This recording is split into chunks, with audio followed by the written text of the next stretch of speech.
అందరికీ నమస్తే అండి.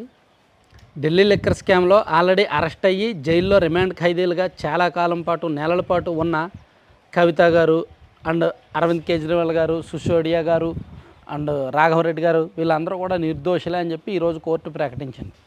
సరే, ఢిల్లీలో లిక్కర్ స్కామ్ అంటే ఎంత 1500 కోట్లో 1200 కోట్లో అనుకోవచ్చు. నిజానికి 200 కోట్ల లంచం తీసుకున్నారనేది ఫస్ట్ మొదలైన అభియోగం. ఆ తర్వాత డెప్త్గా వెళ్ళే కొద్దీ 1500 కోట్లకు లెక్క తేల్చారు.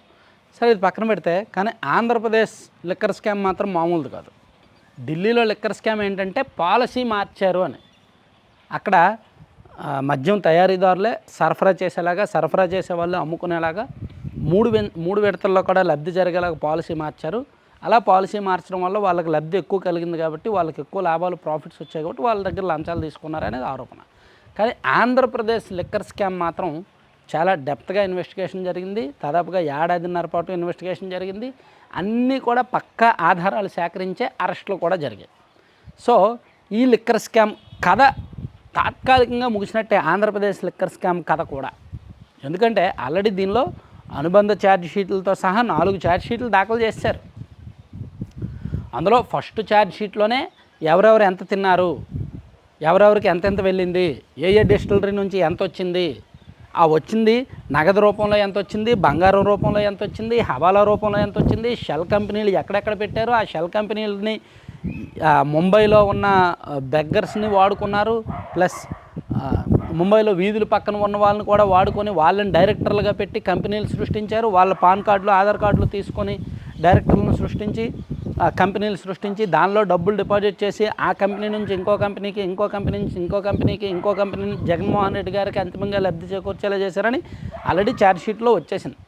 సో ఓవరాల్గా ఆంధ్రప్రదేశ్లో జరిగిన లిక్కర్ స్కామ్ 3570 కోట్లలో జగన్మోహన్ రెడ్డి గారు దాదాపుగా 90% ఆయనకే వెళ్ళింది. ప్రతి నెల 50 నుంచి 60 కోట్లు ఆయనకే లబ్ధి చేకూరిందని ఎప్పుడో ఆంధ్రప్రదేశ్ ప్రభుత్వం ఏర్పాటు చేసిన సిట్ నిర్ధారించింది. అయితే ఇప్పుడు ఇది కూడా కథ క్లైమాక్స్కి చేరినట్టే. స్కామ్ అంతా ఒక కొలిక్కి వచ్చినట్టే. ఈ స్కామ్లో అత్యంత కీలకమైన వ్యక్తి రాజకేశ్వర రెడ్డి గారు, A1 రాజకేశ్వర రెడ్డి గారు. ఆయన ఆల్రెడీ ప్రస్తుతానికి జైల్లో ఉన్నారు, రిమాండ్ ఖైదీగా. ఆయనకు తప్ప మిగిలిన అందరికీ బెయిల్ వచ్చింది. ఆయన తర్వాత అరెస్ట్ అయిన వెంకటేష్ నాయుడికి బెయిల్ వచ్చింది, చెవిరెడ్డి భాస్కర్ రెడ్డి గారికి బెయిల్ వచ్చింది, బాలాజీ గోవిందప్ప గారికి బెయిల్ వచ్చింది, ధనుంజయ రెడ్డి గారికి బెయిల్ వచ్చింది, కృష్ణమోహన్ రెడ్డి గారికి బెయిల్ వచ్చింది, సజ్జల శ్రీధర్ రెడ్డి గారికి, ఇలా అందరికీ బెయిల్ వచ్చేసింది. ఇక మిథున్ రెడ్డి గారు అంటే జైలుకే వెళ్ళలేదు, ఎందుకంటే ఆయన బీజేపీకి అనుకూల ఎంపీలే, అది వేరే విషయం. సో మిథున్ రెడ్డి గారు, అవినాష్ రెడ్డి గారు ఎప్పటికీ అరెస్ట్ అవ్వరు. ఆయన జగన్మోహన్ రెడ్డి గారికి అత్యంత సన్నిహితులు అండ్ బీజేపీకి కూడా పెద్దలకు కావాల్సిన వాళ్ళు. సో మొత్తానికి ఏదో జరుగుతుందిలే. సో పెద్దలు ఎవరో కూడా అరెస్ట్ అవ్వలేదు. అంతిమ లబ్ధిదారు అని చెప్పుకున్న జగన్మోహన్ రెడ్డి గారు అయితే నిందితుడిగానూ లేరు, విచారణ ఎదుర్కోలేదు, ఎక్కడ ఆయన ప్రస్తావనే లేదు. ఆయన తిన్నాడు అని చెప్పారే తప్ప మేము చర్యలు తీసుకున్నామని మాత్రం చెప్పలే. ఎంత సిగ్గులేని ఛార్జ్ షీటో అది. సో నేను ఇప్పుడు చెప్పొచ్చేది ఏంటంటే, ముప్పిడి అవినాష్ రెడ్డి అరెస్ట్ అయ్యారు కదా నిన్న. సో ఈ అరెస్టుతో ఒక వారం రోజుల కింద వాసుదేవ్ రెడ్డి గారు అరెస్ట్ అయ్యారు కదా. ఆయన A2, వాసుదేవ్ రెడ్డి గారు A2, బేవరేజెస్ కార్పొరేషన్ ఎండీగా చేసిన వ్యక్తి. ఈయన A7, అవినాష్ రెడ్డి గారు A7. సో దాదాపుగా అందరూ అరెస్ట్ అయినట్టే. ఇంకా తప్పించుకున్న వాళ్ళు అంటూ ఎవరూ లేరు.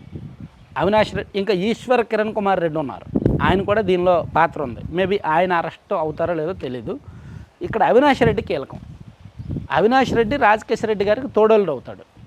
సో ఇతను లిక్కర్ స్కామ్ విచారణ ప్రారంభమైన వెంటనే ఈయన థాయిలాండ్ వెళ్ళిపోయాడు అవినాష్ రెడ్డి. సో ఈయన తీసుకురావడానికి ఎన్ని ప్రయత్నాలు చేసినా రావట్లేదు.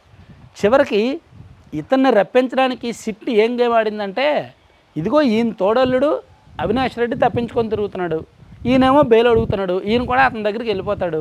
సో వీళ్ళందరూ కలిపి ఒక పెద్ద మాయ చేస్తారు, సాక్ష్యాలు తారుమారు చేస్తారు, ఇతనికి బెయిల్ ఇవ్వడానికి లేదని అందరు బెయిల్ విషయంలో చూసి చూడనట్టు వ్యవహరించిన సిట్టు రాజకేశ్వర రెడ్డి బెయిల్ విషయంలో మాత్రం చాలా గట్టిగా కూర్చుంది. అతనికి బెయిల్ ఇవ్వకుండా చాలా గట్టి స్ట్రాంగ్ వాదనలు వినిపించింది. అందుకే సుప్రీంకోర్టు కూడా ఒకనొక దశలో ఒక 10 రోజుల కిందట, ఏమయ్యా మీ తోడలుడు, మీ సన్నిహితుడు అవినాష్ రెడ్డి ఎక్కడో విదేశాల్లో ఉన్నాడు, అతను అరెస్ట్ అయితే అతని దగ్గర చాలా పెద్ద పెద్ద సమాచారం ఉందంటున్నారు, సో అతను తప్పించుకోవడానికి నీకు సంబంధం ఉంది, అందుకని అతను అరెస్ట్ అయ్యే వరకు నీకు బెయిల్ ఇవ్వము అని చెప్పి సుప్రీంకోర్టు కూడా నేరుగా చెప్పింది అతనికి, రాజకేశ్వర రెడ్డి గారికి.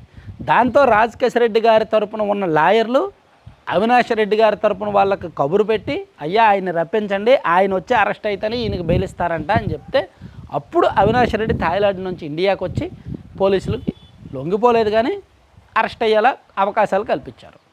దాంతో అరెస్ట్ అయ్యారు. సో ఇప్పుడు రాజకేశ్వర రెడ్డికి ఒక వారం 10 రోజుల్లో బెయిల్ వచ్చేయచ్చు. మేబీ మార్చి 15వ తేదీలోగా బెయిల్ వచ్చే అవకాశం ఉంది. అవినాష్ రెడ్డి ఇంకో 2-3 నెలలు ఉంటాడు, ఆ తర్వాత ఆయనకు కూడా బెయిల్ వచ్చేస్తుంది. వాసుదేవ్ రెడ్డి గారికి కూడా బెయిల్ వచ్చేస్తుంది. ఇంకో 2 నెలలు, మ్యాక్సిమం 2 నెలల్లో వాసుదేవ్ రెడ్డి గారికి కూడా బెయిల్ వచ్చేస్తుంది. ఇంకా అరెస్టులు ఏమీ జరగవు. ఇంక జరిగితే జగన్మోహన్ రెడ్డి గారిని అరెస్ట్ చేయాలి, ఇంకెవరిని అరెస్ట్ చేయరు. ఎందుకంటే 3,570 కోట్లలో 90% తిన్నది ఆయనే అని చెప్పి ఛార్జ్ షీట్లో ఉంది కదా. కానీ ఆయన్ని తప్ప మిగిలిన వాళ్ళందరినీ అరెస్ట్ చేస్తున్నారు కదా. కాబట్టి ఇంకా ఆయన ఎలాగా అరెస్ట్ చేయరు కాబట్టి ఇంకా ఈ కేసు కథ ముగిసినట్టే.